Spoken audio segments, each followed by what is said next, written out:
नमस्कार साथियों, आपका एक बार फिर से स्वागत करते हैं। क्या आपने कभी एक ऐसी कहानी पढ़ी है जो छपने से पहले किसी की मौत का इशारा दे चुकी थी? क्या आप मानोगे कि एक ऐसा आदमी था जिसकी कलम नहीं लिखती थी, किसी और की आत्मा बोलती थी।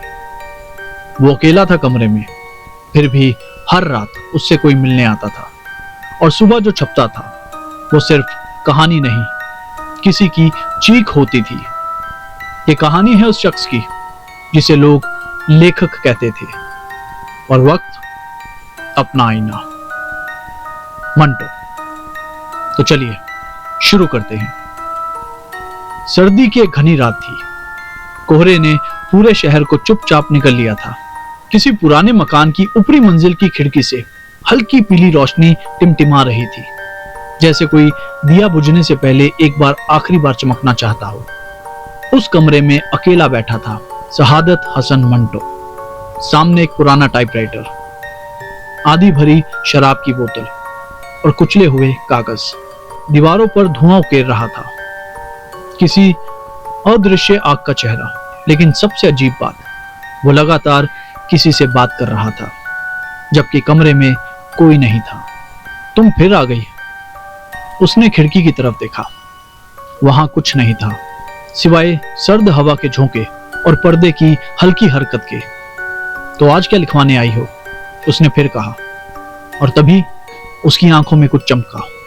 डर, श्रद्धा या जुनून। वो कागज पर झुक गया और टाइपराइटर की आवाज फिर से गूंजने लगी। मंटो की कहानियां सिर्फ लिखी नहीं जाती थी, वो किसी अदृश्य सत्ता के आदेश पर उतरती थी। कहते हैं मंटो के पास एक सपना आता था, एक काली साड़ी में लिपटी औरत, बिना चेहरा दिखाए, हर रात आती, धीरे से उसके कान में कुछ कहती और चली जाती। सुबह उठते ही मंटो वही लिखता, बिना एक शब्द बदले। एक बार उसने खुद कहा था, मैं नहीं लिखता, मैं बस सुनता हूं और टाइप करता हूं। लेकिन जो उसने लिखा वो सिर्फ कहानी नहीं होती थी, वो किसी आने वाले त्राजेडी का संकेत होती थी। जैसे कि ठंडा गोश्त। मंटो के ठंडा गोश्त लिखने से कुछ दिन पहले शहर में एक महिला की लाश मिली थी, बिल्कुल वैसे ही जैसे कहानी में थी। टोबा टेक सिंह। टोबा टेक सिंह के बाद एक असली पागल सरहद पर भागता हुआ मरा, अपनी जुबान पर वही सवाल लिए, मेरा मुल्क कौन सा है? मंटो की पत्नी ने कई बार कहा। रात को नींद में वो किसी से बहस करता था, कभी जोर से हंसता, कभी रोने लगता, कभी कभी तो उठकर पूरे कमरे में चलने लगता, जैसे किसी को ढूंढ रहा हो। लोगों ने कहा वो पागल हो रहा है, लेकिन जो उसकी डायरी पढ़ता वो खुद चुप हो जाते। एक अधूरी डायरी थी जिसके आखिरी पन्ने पर बार बार एक ही लाइन लिखी थी, जिसे तुम कहानी समझते हो वो किसी की सच्ची चीख होती है। एक दिन मंटो ने अपने दोस्त नसीर को एक पुराना लिफाफा दिया।